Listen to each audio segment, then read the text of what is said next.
Perkenalkan, kami dari kelompok 1. Di sini kami akan mempresentasikan hasil kerja kami yang berjudul Industrial Marketing Management Digital Media Optimization for B2B Marketing. Oke, next.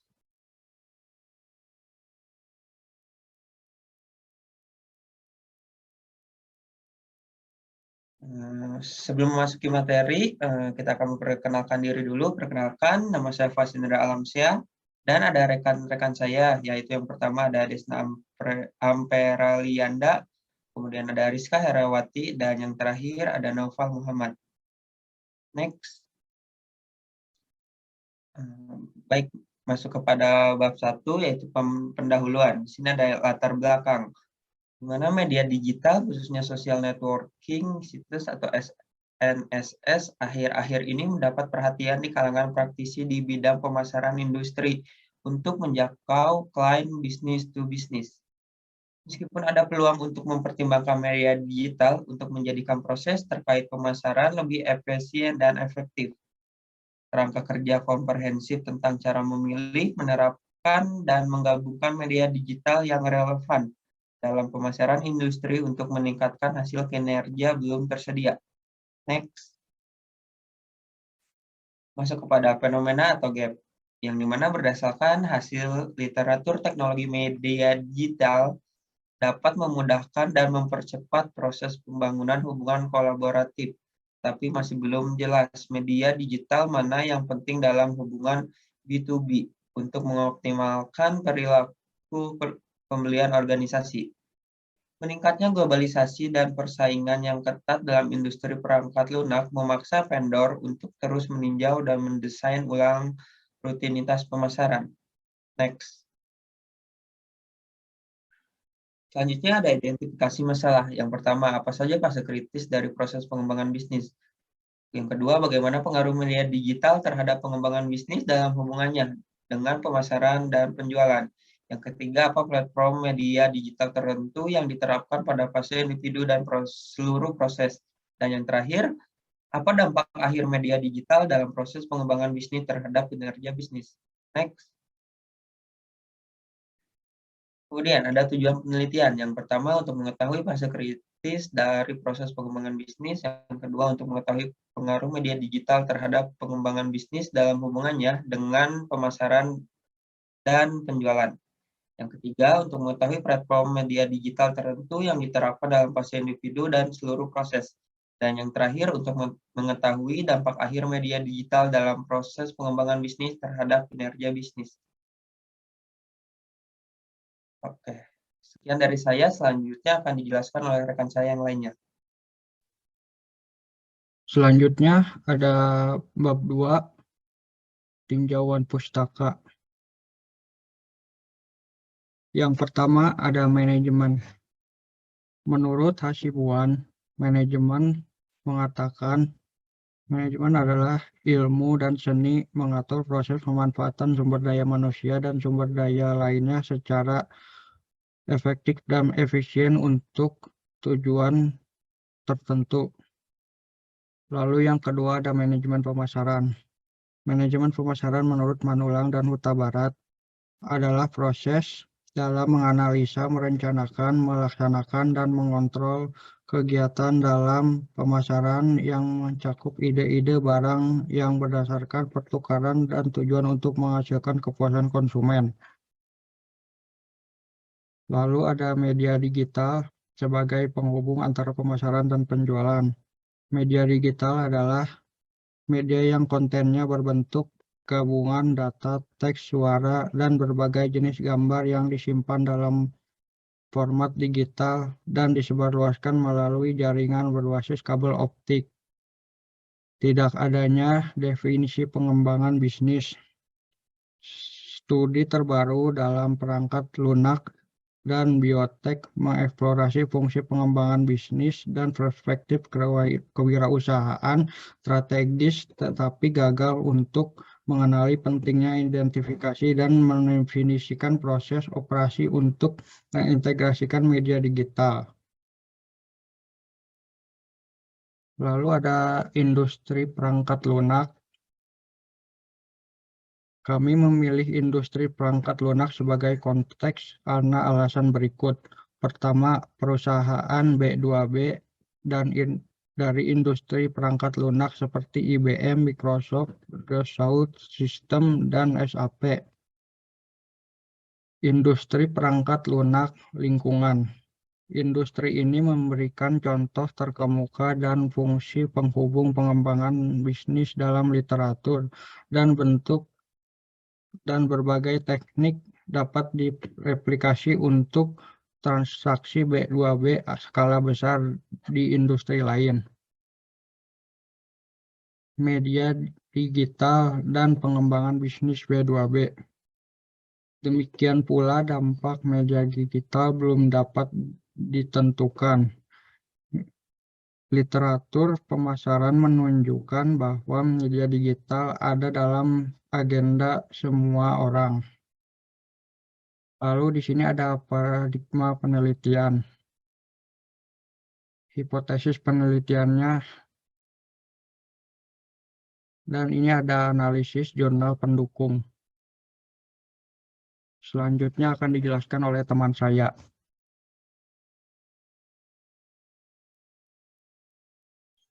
Baik, selanjutnya masuk kepada bab 3 atau metode penelitian.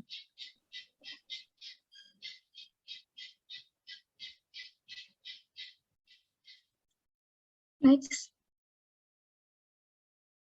Yang pertama itu ada pendekatan penelitian. Tinjauan literatur menunjukkan bahwa metode kuantitatif cocok untuk mempelajari proses pengembangan bisnis yang kompleks. Menurut Davis dan Sun tahun 2006, Dwyer dan kawan-kawan tahun 1987, Baik dan Kniphausen, Aufse tahun 2007. Penelitian penggunaan media digital umumnya menggunakan metode kuantitatif. Menurut Alves, Fernandez, dan Raposo tahun 2016.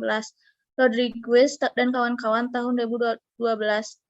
Diusulkan bahwa studi bersama dari kedua bidang menggunakan metode campuran memungkinkan untuk generalisasi yang lebih besar dari temuan.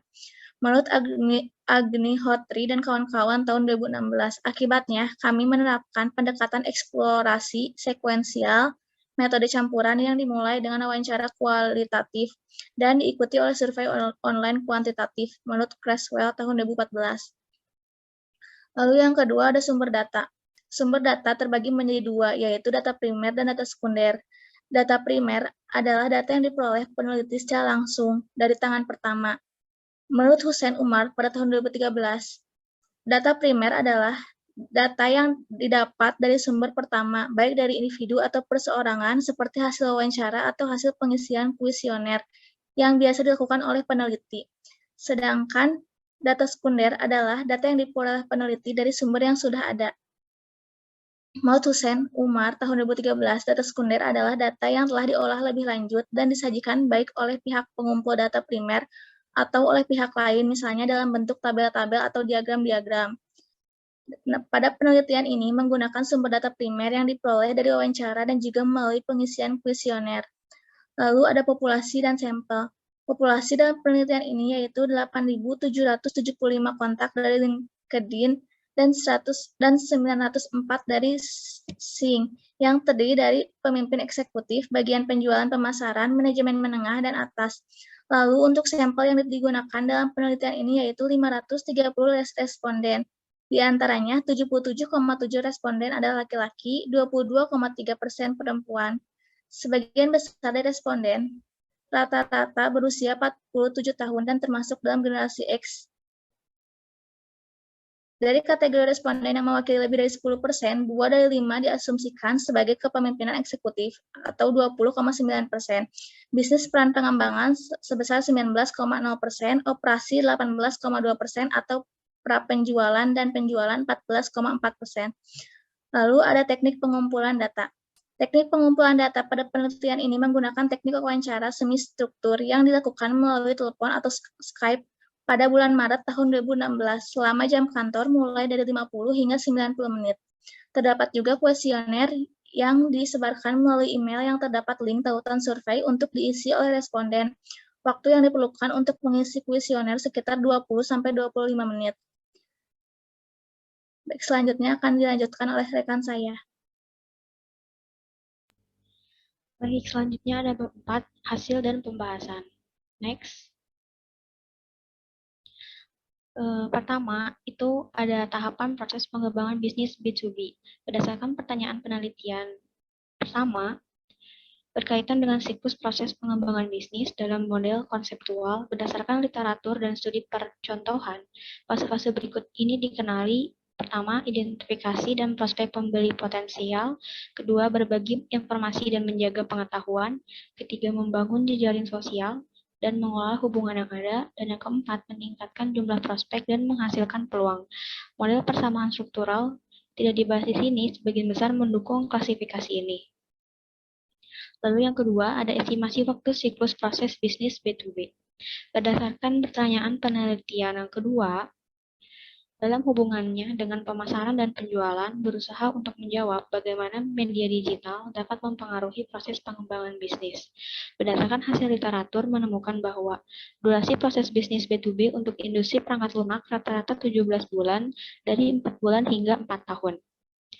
Lalu selanjutnya yang ketiga, ada interaksi antara media digital dan tradisional. Topik lain yang menarik bagi organisasi B2B adalah penggunaan bisnis media gabungan dan afinitas media yang mendasarinya. Analisis berfungsi untuk meningkatkan kepercayaan dalam temuan penelitian saat ini dan menambah relevansi dengan praktisi pemasaran. Berdasarkan sesuai dengan sampelnya, 238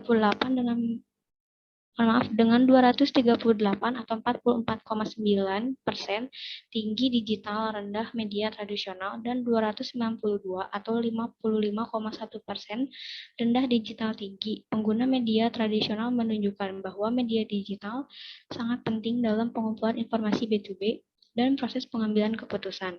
Berdasarkan hasil analisis tatap muka dan word of mouth termasuk di antara sumber informasi yang paling sering disebutkan penting untuk pengambilan keputusan B2B. Meskipun penggunaan media digital telah menjadi penting, penggunaan media tradisional masih dipandang lazim. Alasan lain mengapa media tradisional tetap penting adalah pertukaran antara media digital dan interaksi tatap muka. Sementara media digital mengelola hubungan pembeli vendor dengan lebih baik, penurunan terkait dalam interaksi tatap muka berdampak buruk pada kualitas hubungan ini. Tidak mengherankan bahwa tatap muka tradisional dan word of mouth dianggap sebagai sumber informasi yang paling penting bagi pengambil keputusan B2B di seluruh sampel. Lalu yang keempat, ada mengidentifikasi rangkaian platform media digital yang relevan. Untuk menjawab pertanyaan penelitian yang ketiga, dan mengatasi kesenjangan dalam literatur, kami mengidentifikasi platform media digital DMP yang sangat cocok untuk proses bisnis. Survei mengungkapkan klasifikasi berikut. DMP 1, situs jaringan profesional, misalnya LinkedIn. DMP 2, situs web dan blog perusahaan. DMP 3, sistem CRM, misalnya tenaga penjualan. Dan DMP 4 lainnya, misalnya YouTube. Berdasarkan pertemuan ini menunjukkan bahwa situs jaringan profesional lazim di semua fase proses di antara media digital, sedangkan platform lain memainkan peran yang jelas, lebih rendah dengan satu pengecualian. Lalu yang terakhir ada manfaat yang dirasakan dan dampak media digital pada kinerja.